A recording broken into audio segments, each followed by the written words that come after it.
Hello and welcome to Integration Case Studies.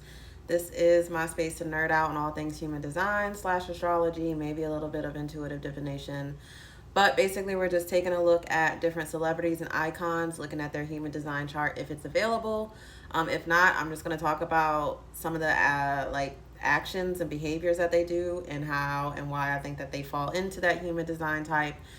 And also, I'm going to talk about what the key of integration is here, right? If they would have integrated the information into their chart, or what integration of this has already looked like based on the actions that I'm seeing. It's just a space to nerd out about human design, so let's dive in. For today's episode, we are talking about Maurice White, the founder of Earth, Wind, and Fire, the amazing group. This is the documentary that I watched that really got me inspired, and it's called Earth, Wind, and Fire: To Be Celestial versus That's the Weight of the World. So basically, I am a manifestor. Maurice White is a manifestor. I was watching this documentary, and I just kept thinking to myself, that feels oddly familiar, or I just feel very intuitively very connected and familiar with this. So, if you see me looking down, I took notes because I'm a double Gemini, Sun and Moon. What else is there to say? I have a lot to yap about. So just a brief introduction about the manifestor type in human design. We make up about 9% of the population, so we are very, very rare. I have only come across maybe 2 human design manifestors in my work of doing readings, therapy, things of that nature. And honestly, we don't have the best rep. Our energy is technically closed off, right? Like our aura is closed off. So if you've ever met a manifestor, you can feel them when they enter the room, but you're not quite sure what you're feeling. That's because we just have this thing, right? Like our energy is closed off. So we can read people, but people can't really read us. And of course, as human nature is, that makes people uncomfortable, right? Not being able to kind of get in a judgment or an assessment on someone. Totally makes sense. So manifestors have, number 1, that closed off aura. Number 2, we're intensely passionate about our creative urges. So a lot of times with manifestors, you may meet them, they may pick up and be like, okay, I'm doing this one day, and then the next day they're already, I'm going to go buy a house. Next thing you know it, they're pre-approved, they've spotted it out, they've looked online, and they've put, they're about to close in 2 days. We have to move like that. A lot of times it is disturbing because all the other types in human design, which we can talk about later, all the other types in human design, they move individually. So that is incorrect information. They have to wait for someone else's energy in order to move. Manifestors are the only people who do not have to do that in human design because our type, we need to be the initiators. We are the initiators. We're here to make impact. We're here to make big shifts, and we're here to get going.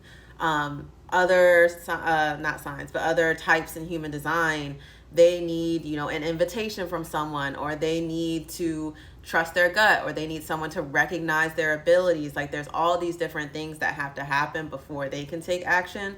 Whereas manifestors, our job is to take action. Now our job is to inform, and we'll talk about that later. So informing helps people get out of our way, know what we're doing, help us along, guide us along, and then come in and complete the task. Because very rarely do we as manifestors complete the entire vision. We're just really good at getting it started, and then we recruit other people out with our visions and our impact to help finish that. Okay, I'm crooked, but whatever. This is Maurice's chart.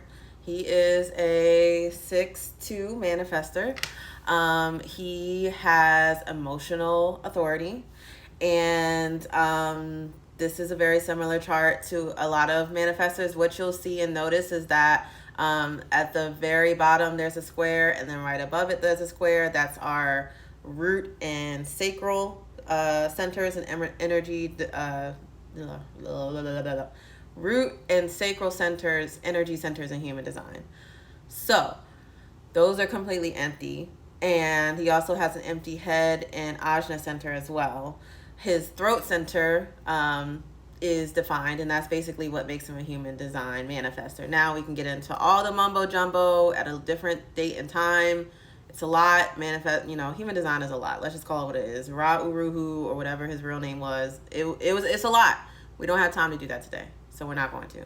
This is his chart though, and I just wanted to show you that. Okay, so back to just kind of talking about why I wanted to, got inspired from watching that documentary to talk about this. Maurice to me is the typical manifestor who did not know he was a manifestor and didn't really know how to apply though that information into his personal life to really succeed and work with other people. So much of the gift of human design is learning these things about yourself, knowing that you're an individual, and then taking that out into the community and showing up for the community and working with other people. And so if you don't have those skills, then you're kind of unsure how to really work with other people, or you're applying these things that don't work for you and you're wondering why you're not being seen, why you're not being heard, why isn't this happening, why am I distant from people, why can't I connect with other people? And a lot of it is just because we're not working with our own personal individual energy. So I just wanted to start off kind of from early childhood. He was abandoned by his mother. Now, he wasn't abandoned because she didn't want him. She left, Memphis to go better her life in Chicago. However, a lot of times with manifestors, we already have an abandonment type of wound because of the fact that our energy is so different. So a lot of times caregivers are not sure how to show up for us. They're not sure how to become, deeply intimate with us or how to care for us because of that energy barrier where we have that closed energy. And so with this kind of abandonment, and then also his father triggering that abandonment wound, it might have led him to feel very unwanted and therefore unsure of how to truly connect with other individuals in life. And we can see this in how he kind of talks about himself, right? One of the quotes was, "Life is about discovery for me. I was always in search of myself." A lot of times, and I can kind of relate to this, I'm always kind of trying to find the why. Why did this happen? Why did that happen? Why did my person abandon me? What is it, right? And so this very manifestor energy of always wanting to kind of explore self-exploration and in the pursuit of our own goals. Sometimes manifestors, we have this tunnel vision, and if we watch the documentary, we can see that with Maurice, where he knew he loved music and he was just very focused on doing what he wanted to do and what he was passionate about and what he was good at, which is music, right? We'll talk a little bit more about his profile, which is a 6'2", and how he basically could easily pick up any drum set that he wanted. We'll talk about that at a different time. But I did want to kind of talk about, as the series progressed, or as the documentary progressed, it talked about his discovery of Napoleon Hill and a book called The Laws of Success. Now, upon this, I, of course, naturally was like, well, who is this person that would deeply impact a manifestor? Because we very rarely are impacted by other people.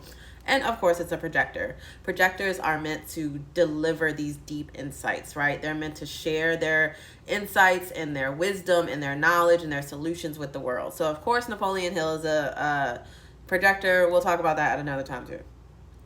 But after reading these books, Maurice was very inspired. And a part of this was getting very clear on your manifestations. So getting very clear on what you want, having these visual affirmations, writing them down and visualizing them over and over and over again.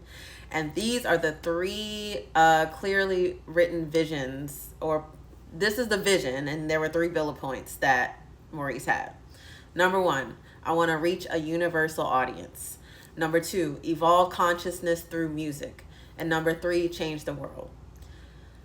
I be feeling the same shit. Oh my God. So this is why when I was watching this, I was like, man, I feel very kin to this, because from a young age, I knew I wanted to make big impact. I still don't even really know fully what that looks like, but I know that I'm acquiring the skills to do that, and I'm open to the process of it.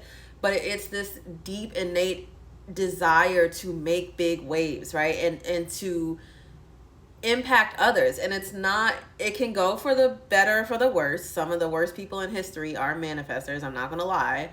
But I just think as we go into this age of Aquarius, using this skill could be really helpful, and like channeling that deep desire to impact others is a part of the collective, right? It is a part of wanting to inspire and show up for other people. So I'm running out of time, but we will pick up on the part after he writes his visualizations in the next clip. Stay tuned.